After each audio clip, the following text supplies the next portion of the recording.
So that's $300,000 off of 1.5 million. I know, and I'll say this real quick. I know Eddie Hearn, it's not his job to care about our deductions, but it's our fucking job to care about the deductions. To Stop. Hold on. Where do they do this? YouTube. Y'all got to get back. Boxing fans. Y'all be holding me accountable when I'm right and accurate. But y'all let people get away with saying stuff like this? I'm not mad. I'm just saying be fair to Manager Marty. That's all I'm saying. Can somebody hashtag in the chat justice for Marty? JUSTICE, the number 4 and MARTY. Where's the justice at for the manager who been putting in the work? Talking about myself. On YouTube, y'all letting this guy get away with this? Where they do business like this at? Oh, well, 20% of his purse is gonna have to come out for Eddie, for Bob Arum. What that got to do with Eddie Hearn? That don't got nothing to do with Eddie. I'm just at who's who did it. Thank you, Adrian Molina. Thank you for the justice for Marty. What does this have to do with Eddie Hearn? Nothing. That's an internal conversation that these guys should be having, and these ladies, Jolene, should be having with their client. That should never leak out to the public. When we start counting and calculating our business expenses in business to the public, when we start doing this, y'all, I'm not mad. I'm just asking the question. We need answers. Since when do we have these conversations in public? It's called the cost of doing business. Y'all signed the contract knowing that 20% of this young boy's purse was going to be extracted from him if he fights on another promoter's card. Y'all knew that when you signed with Bob Arum.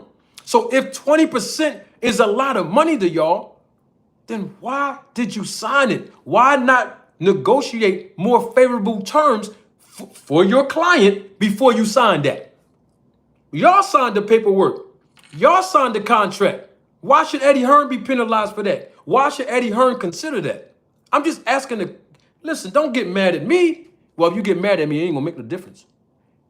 All I'm saying is, what does this have to do with Eddie? Eddie Hearn didn't say, listen, I'm offering you 1.5, but I'm gonna throw another 250,000 on it to equal 1.75 million. But you know what? I gotta pay somebody to install the boxing ring. I have to pay the commission, a surety bond. I have to pay an insurance fee. I can go on and on with the list of expenses for the promoter. You ready? Okay, good. I have to pay for the split between myself, my company, and DAZN. That's not free. That's not free. Oh, the venue, the Wells Fargo gonna want a couple dollars. Oh, it don't stop there. I gotta pay the sanctioning bodies, both of them, the IBF and the WBO. I gotta pay 2 sanctioning bodies, airfare, room and board, and a per diem for food for 4 people from the WBO and 4 people from the IBF. I got to pay for all of the fighters on the main and the undercard, their physicals, all of the room and board, which is the hotels, the airfare to and from, round trip, the per diem for each fighter that's going to compete on this card. Should I continue? Eddie Hearn didn't put all his expenses out when he told you how much he was going to have to pay you. So then why are you putting your business expenses out there? That has nothing to do with what we're talking about. The air fryer just keep warming up because I heard the cash app. I heard the cash app. Hey, Nate, what's up, big dog? Thank you for the super chat. Salute to my guy, Nate. Appreciate you, bro. Every time somebody send me even $1, air fryer gonna keep warming up on these guys. Make the fight make sense. So we're already starting off with 300,000 being deducted based off of a percentage that he has to pay to his promoter to cross the street. He has a world-class trainer, that's 10%, that's 150,000. He has top management, that's another 10%. Top management, that's him. You see, now we getting to the crust of this thing here. We getting to the real nitty-gritty. He said 10% of Brian Norman Jr.'s earnings gonna go to him and his company. Sounds like y'all wanted the biggest slice of the pie. That's what it sounds like to me. Y'all was trying to squeeze Eddie for at least 2 to 2.5 million. I get it. But none of those expenses that this guy's talking about has nothing to do with us, the fans, have nothing to do with Brian Norman Jr. getting in that ring, fighting boots, has nothing to do with the promoter, Eddie Hearn, cutting the check, has nothing to do with the zone, has nothing to do with nothing. What is the point of bringing this up? A world-class trainer costing 10%. Duh, he's going to have to need a trainer. We know this is, what I'm basically saying is these are all expenses that's standard across the business of boxing. Every fighter has to incur these expenses, not just Brian Norman. This is standard all across the business. So why are we bringing it up like this is some kind of new phenomenon? This has been going on in boxing for 30, 40, 50, 60, 70 years. What are we talking about this stuff for? Lord have mercy. 150,000. And then to fight for the belts is not free. To cross the street is not free. To fight for the belts is not free. 3% off of $1.5 million is $45,000. He has to pay that for his WBO belt. Then he has to pay that for the IBF belt that he's fighting for. That's $45,000 two times. It's $90,000. So y'all keep saying, I get it. This is what you see. You're seeing $1.5 million. After the deductions, I see $810,000. Stay no more. Stop right there. After all of the deductions, the manager sees $810,000. Double salute to my guy, Nate, in the Cash App. Appreciate you. Man, we got more than 1,500 people watching me live. And the viewership is increasing exponentially, as I knew it would. Let's get to that. So after all the deductions, he's going to come out with $810,000 in the purse. Let me ask a question on that. What did he make in his last fight? Do anybody know? Because you know I got the paperwork now. You know my big homie sent me the paperwork now. Double salute to my guy, Jeremy Austin. He's a member of the channel, supervisor of the Roller Tape Film Crew. All the family's here today. My whole Roller Tape family here today. Hold on for a minute. What was his last paycheck in May? I got the paperwork on my phone. I have it. My old head sent it to me. No, it's not 150,000. Nope. Let me pull the paperwork up. Hold on. My old head sent it to me this morning. We got the paperwork. Hold on, let me see something.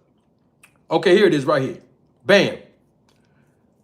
$99,900. I got the paperwork right here. Hold on, let me show the people. This ain't, listen, you know I ain't gonna cap you. Homie. Payout sheet right here. I have the payout sheet for everybody that got paid on that card in May. Where Brian Norman Jr. wasn't even a headliner. He wasn't the main event.